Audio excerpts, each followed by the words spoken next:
Video का topic है radiation pressure due to electromagnetic wave. Electromagnetic wave अपने साथ एक एनर्जी भी कैरी करती है और मोमेंटम भी कैरी करती है।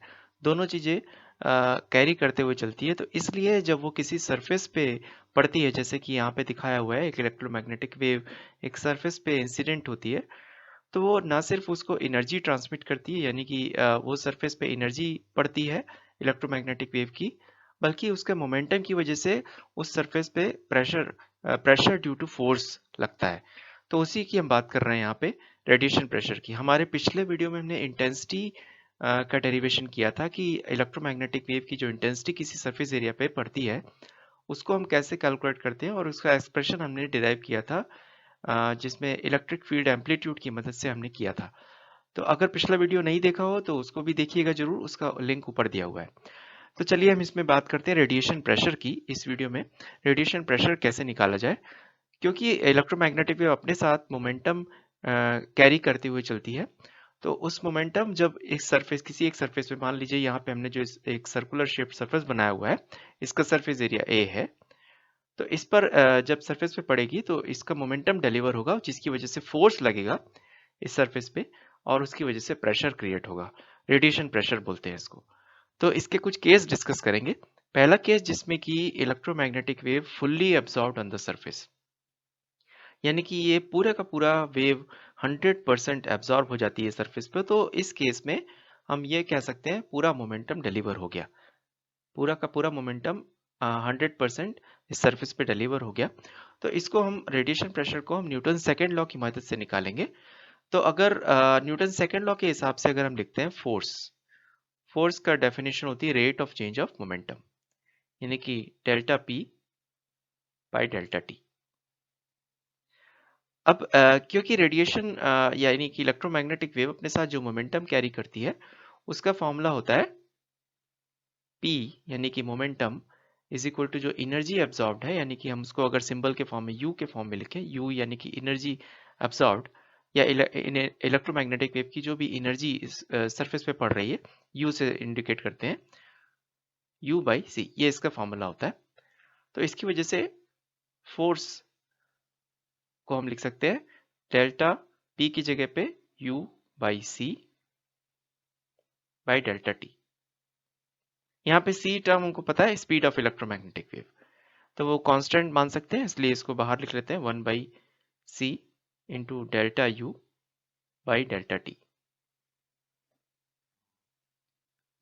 अब इस फोर्स की वजह से जो रेडिएशन प्रेशर इस सरफेस पे, जिसका एरिया A से इंडिकेट किया है, उसका प्रेशर का फॉर्मूला हम लिख सकते हैं P, यानी pressure is equal to force by area.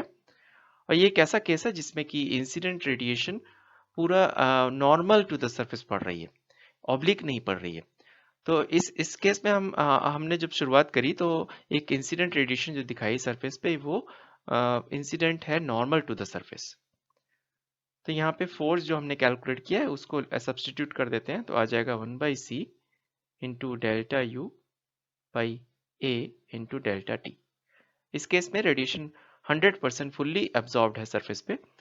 तो ये वाला जो टर्म है, ये वाला टर्म, इसको हम इंटेंसिटी बोल सकते हैं, यानी कि energy of the electromagnetic radiation per unit area per unit time. तो इसको इंटेंसिटी से इंडिकेट कर सकते हैं।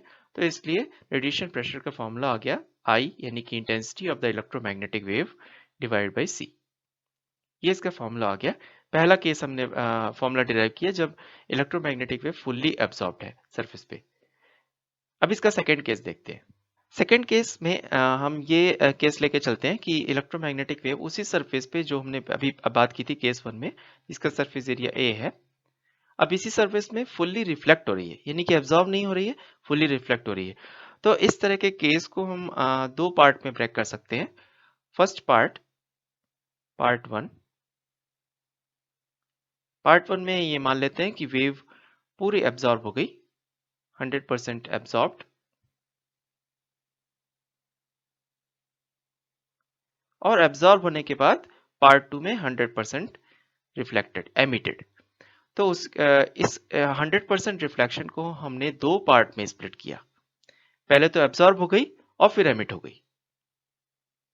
तो पार्ट टू में 100% रिफ्लेक्टेड, या हम बोल सकते हैं एमिटेड।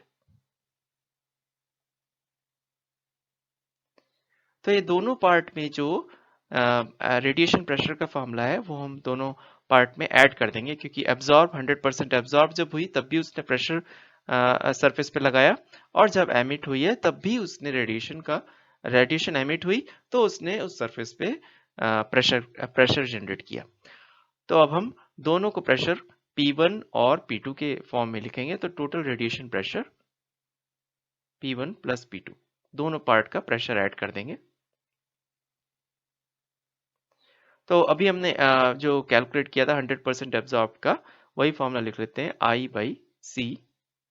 और जब 100% एमिट हुई है तो न्यूटन थर्ड लॉ की मदद से हम यही चीज बोल सकते हैं कि उसने जो मोमेंटम एमिट किया इलेक्ट्रोमैग्नेटिक वेव का, वही उसको मोमेंटम वापस एब्जॉर्ब हुआ, यानी कि वही रेडिएशन प्रेशर लगा। तो उसका यही फॉर्मूला आ जाएगा I/C। तो ये फॉर्मूला डिराइव किया हमने 2I/C इस केस में जब 100% फुल्ली रिफ्लेक्ट हो रही है इलेक्ट्रोमैग्नेटिक वेव उस सरफेस से जिसका सरफेस एरिया हमने माना हुआ है। तो ये फॉर्मूला हो गया इसका। इसके अलावा एक इंटरमीडिएट केस लेते हैं, थर्ड केस, जिसमें पार्शियली रिफ्लेक्ट होती है सरफेस से। केस थर्ड में अब इलेक्ट्रोमैग्नेटिक वेव का एक जनरल फॉर्मूला डिराइव करते हैं। रेडिएशन प्रेशर इलेक्ट्रोमैग्नेटिक वेव की वजह से जो रेडिएशन प्रेशर है पार्शियली रिफ्लेक्टेड, कुछ हम परसेंटेज मान लेते हैं, कितना परसेंटेज रिफ्लेक्ट हुई उसके आधार पर हम इसको कैलकुलेट करते हैं। तो सबसे पहले मान लेते हैं कि x परसेंट रिफ्लेक्ट हुई।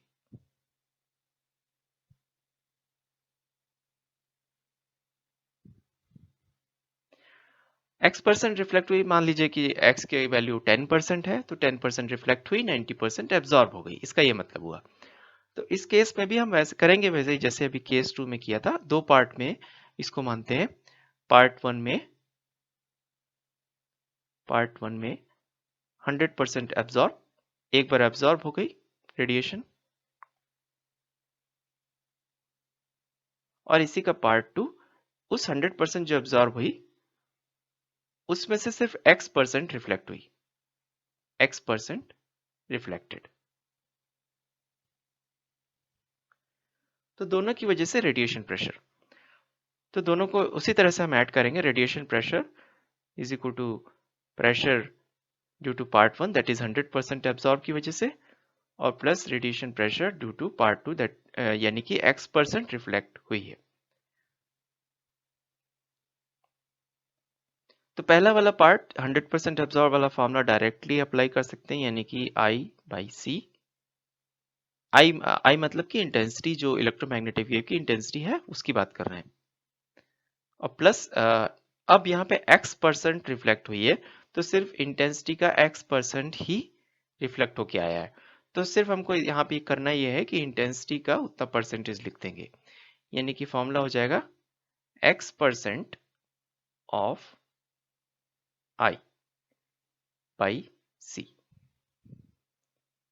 इसको दोनों को ज्वाइन करके लिखते हैं, तो ये हो जाएगा 1 प्लस x/100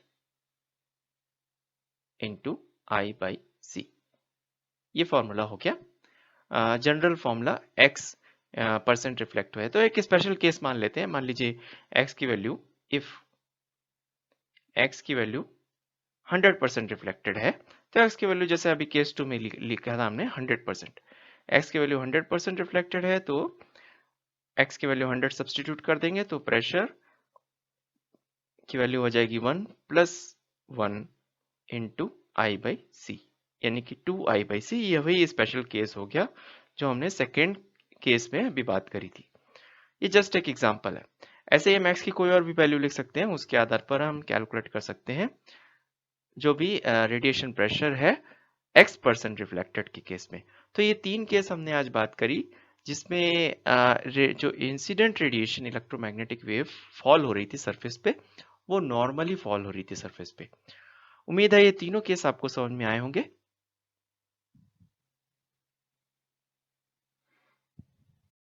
अगर आपको मेरा वीडियो अच्छा लगा तो वीडियो के नीचे दिए गए रेड कलर के सब्सक्राइब बटन को जरूर प्रेस कीजिएगा। ये सब्सक्रिप्शन बिल्कुल फ्री होता है।